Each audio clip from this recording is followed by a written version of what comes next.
Praise the Lord. कैसे हैं आप सब? मैं आशा करता हूं कि आप प्रभु यीशु मसीह में स्वस्थ हैं और मस्त हैं और व्यस्त हैं।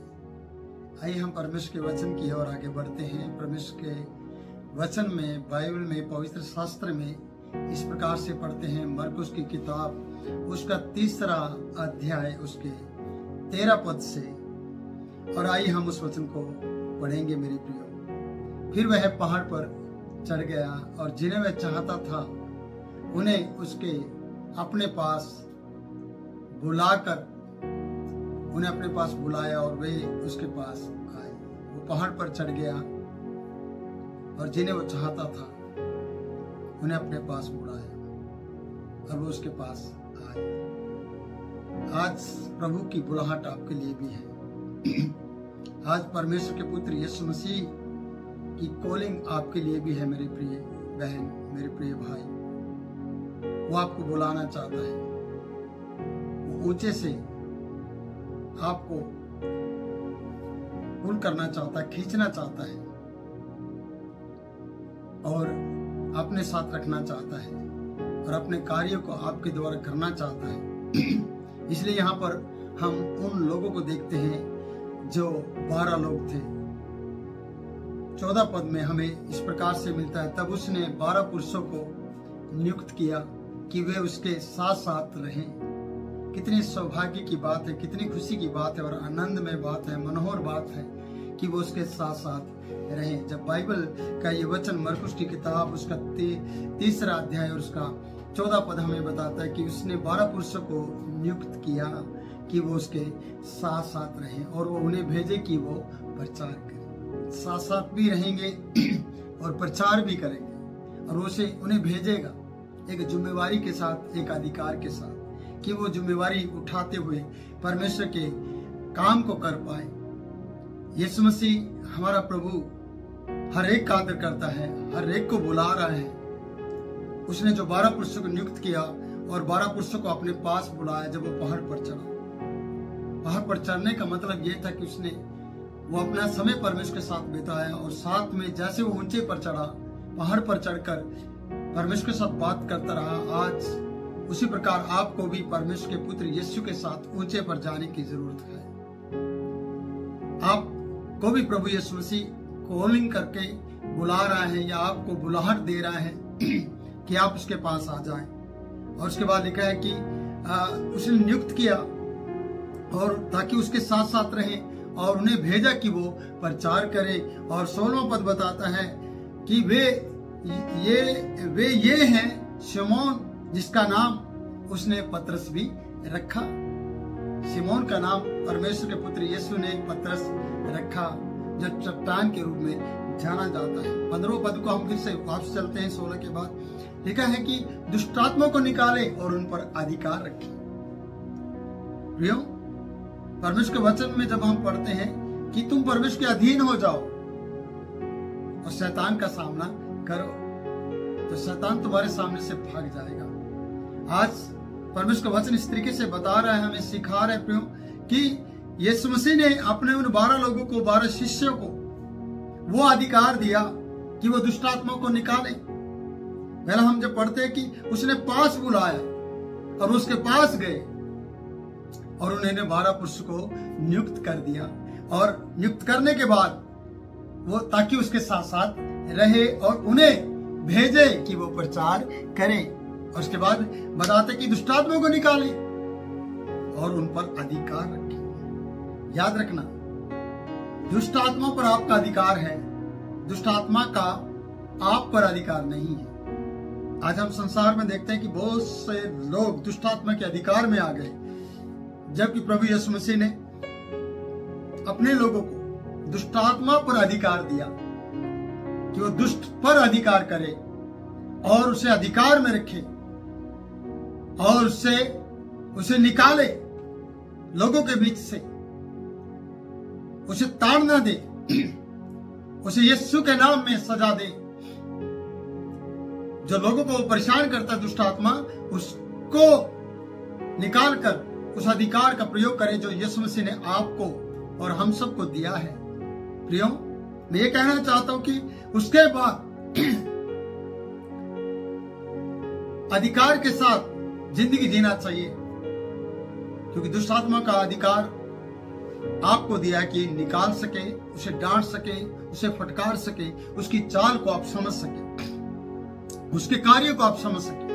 कई बार आप दुष्ट आत्मा के कार्य को समझ नहीं पाते और दुष्ट आत्मा आपको अपने कब्जे में ले लेती है, जबकि आपके ऊपर पाक रूह का कब्जा होना चाहिए और दुष्ट आत्मा को आपको कब्जे में करना चाहिए और उसे डांटने का अधिकार आपके पास है। पहली बात, आप प्रचार करो। आपको नियुक्त किया गया है, याद रखना, यीशु के साथ साथ रहने के लिए आपको नियुक्त किया गया, प्रचार करने के लिए, प्रभु का वचन सुनाने के लिए, अपनी टेस्टमनी और गवाही देने के लिए आपको नियुक्त किया गया, आपको ठहराया गया है। प्रियो, जरूरी नहीं है कि आप एक पासवान के रूप में प्रचार करें, आप एक सेवक के रूप में, आप एक शिष्य के रूप में, आप एक चेले के रूप में भी परमेश्वर का संदेश दे सकते हैं और अपने जीवन की गवाही देकर लोगों के जीवन में उद्धार का कार्य आप कर सकते हैं। प्रियो, यहां पर लिखा है कि 12 शिष्य चुनने का यही कारण था कि वो आगे उन लोगों को भी चुने और उन्हें अधिकार था। आज आपको भी अधिकार है, अगर आप उसके नाम पर विश्वास करते हैं तो आपको भी प्रभु यीशु मसीह ने वो अधिकार दिया है कि वो उन्हें भेजे और वो प्रचार करें। आज आपको नियुक्त करने के बाद प्रचार के लिए जिम्मेवारी दी है और प्रचार बाइबल का और अपने जीवन में जो परमेश्वर ने आपके जीवन में किया है उसको लोगों तक बताना, पहुंचाना और फिर बताना उस बात को। कई बार हम लोगों तक जाते जरूर हैं पर हम उनसे सुनते हैं और अपने बारे में कुछ भी नहीं बताते हैं और ना प्रभु यीशु के बारे में बताते हैं। पर सबसे पहले आपको प्रभु यीशु के बारे में बताना है या फिर उनके बारे में सुनना है और उसके बाद उन्हें खाली करना है और फिर प्रभु के प्रेम को उनके अंदर को भरना है, जिसके प्रभु के प्रेम को जान सके। प्रियो, बहुत सी बातें हैं जो आपकी जिंदगी के लिए हैं, इसलिए वचन बताता है कि यीशु मसीह ने उन्हें पास बुलाया पहाड़ पर चढ़कर। ऐसा नहीं कि वो पहले पहाड़ पे चढ़ा फिर बोला तुम ऊपर आ जाओ, कम अप, ऐसा नहीं कहा। उस पूरी रात उसने परमेश्वर के साथ बिताई है प्रार्थना में। चुनाव करने से पहले उसने परमेश्वर के साथ बातचीत की है इन 12 शिष्यों के बारे में। 12 शिष्यों में से एक ने फिर भी धोखा दिया था, आप जानते हैं। जिस सिमोन का नाम उसने पतरस रखा वो भी 3 बार उसका इनकार कर गया था, लेकिन प्रभु यीशु मसीह ने आपका और हम सबका किसी का भी इनकार नहीं किया। ना युद्ध इस्करियोती धोखा दे गया, लेकिन प्रभु यीशु मसीह ने आज तक किसी को धोखा नहीं दिया। आप छोड़कर जा सकते हैं उसे, लेकिन वो आपको छोड़कर नहीं जाएगा। आप उसका हाथ ना पकड़ो, वो उसको अपने हाथ को उसके हाथ में पकड़ा दो, वो कभी भी आपको छोड़ेगा नहीं। उसने उन पुरुषों को नियुक्त किया। नियुक्त करना बहुत बड़ी बात है, एक पदवी देना बहुत बड़ी बात है, ठहराव देना और एक पहचान बनाना, ये यीशु मसीह की खूबी रही है। जब आप उसके ऊपर विश्वास करते हैं, जब आप उसके राहों में चलते हैं, जब उसकी सच्चाई को आप जान जाते हैं, जब उसके जीवन में आप अपने जीवन को दे देते हैं, तो सचमुच में परमेश्वर आपके आदर को बढ़ाएगा और आपको ठहराएगा और आपके साथ खड़ा हो जाएगा। इसलिए लिखा कि उसने नियुक्त किया कि वो उसके साथ साथ रहे। किसके साथ? प्रभु यीशु के साथ साथ रहे। आपको नियुक्त करने के बाद वो आपके साथ रहेगा और आप उसके साथ रहेंगे। और उसने भेजा है प्रचार के लिए। प्रचार करने आप जाते हैं, सुसमाचार सुनाते हैं, गवाही देते हैं, टेस्टमनी देते हैं, तो आपके साथ साथ है। याद रखना, आप अकेले नहीं हो। कहीं आप अपने आप को समझे कि मैं अकेला हूं। आगे लिखा है कि और दुष्टात्माओं को निकाले, और दुष्टात्मा को निकालने का अधिकार दिया। देखिए, नियुक्त किया, ठहराया आपको, उसके बाद आपको अधिकार मिला कि आप दुष्टात्मा को निकालें। प्रियो, मैंने पिछली वीडियो में बताया है, उसमें इस प्रकार से कहा कि यीशु मसीह ने एक व्यक्ति के अंदर से आराधनालय में दुष्टात्मा को निकाल दिया और बहुत से लोगों को दुष्टात्मा ने आराधनालय से निकाल दिया। ये तो बड़ी दुख की बात है। दुष्टात्मा क्यों आपको आराधनालय से और लोगों के बीच से और आशीषों से निकालती है? क्योंकि आप उस अधिकार को समझे नहीं है। जो अधिकार आपको प्रभु यीशु मसीह ने दिया, अगर आप उस अधिकार को समझ जाते, इन 12 शिष्यों को जो अधिकार दिया और उसके बाद जो आगे चलते आए पीढ़ी दर पीढ़ी वो अधिकार को अगर समझते तो आप दुष्ट आत्मा के अधिकार में नहीं आते, बल्कि दुष्ट आत्मा आपके अधिकार में रहती। जो आप उसे कहते वो करता। शैतान आपके कब्जे में है, ना कि आप शैतान के कब्जे में। इसलिए मैं परमेश्वर का दास आपसे कहना चाहता हूं आज की सुबह में कि आपको परमेश्वर ने दुष्टात्मा निकालने का अधिकार दिया, आपको उसका सुसमाचार सुनाने का अधिकार दिया। आपको अधिकार मिला कि आप उसके साथ साथ रहें। आप नियुक्त किए गए हैं, आप ठहराए गए हैं, आपको अधिकार दिया गया है। आप छोटे मोटे व्यक्ति नहीं हैं, आप अलौकिक सामर्थ्य रखने वाले बहन भाई हैं, बेटा बेटी हैं। आप यीशु के नाम में उठ खड़े हो और उसकी आराधना करें और उसके नाम से बड़े बड़े काम करने के लिए प्रार्थना करें और विश्वास के साथ अपने कदम को बढ़ाएं, क्योंकि उसने आपको इसलिए चुना है। आपने नहीं चुना उसे, उसने आपको चुना है। अगर उसने आपको चुना है तो आपका फर्ज बनता है कि उस अधिकार को अधिकार में लाए या इस्तेमाल किया जाए उस अधिकार का।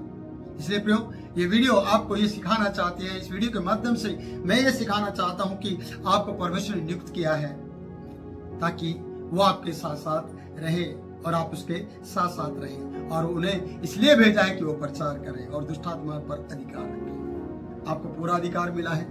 आज इस वचन से आप सोचिएगा, आपने उन बातों को जगाइएगा जो सो गई हैं।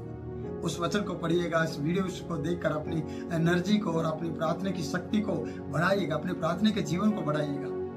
कहीं आपको दुष्टात्मा ने अधिकार में लेकर चर्च से, आराधनालय से, प्रार्थना के माहौल से निकाल तो नहीं लिया, या आपने अपने जीवन में से दुष्टात्मा को निकालकर परमेश्वर के प्रार्थना के माहौल में आप चले गए और आप आत्मिक जीवन जी रहे हैं। यह आपके लिए आशीष की बात है। सोचेगा प्रियो कि आप आत्मिक माहौल में जी रहे हैं या फिर सताव के या फिर परेशानी होकर या चिंता और परेशानियों के माहौल में जी रहे हैं। कहीं आपका आत्मिक माहौल तो नहीं चला गया, कहीं आप परमेश्वर के दिए गए अधिकार को तो नहीं भूल गए कि दुष्टात्मा का अधिकार आपके ऊपर नहीं, आपका अधिकार दुष्टात्मा के ऊपर है। उसे निकालने का अधिकार आपके ऊपर परमेश्वर ने आपको दिया है। तो प्रभु इन वचनों के द्वारा आप लोगों को आशीष दे। फिर मिलेंगे नए वचन के साथ, नई बात के साथ।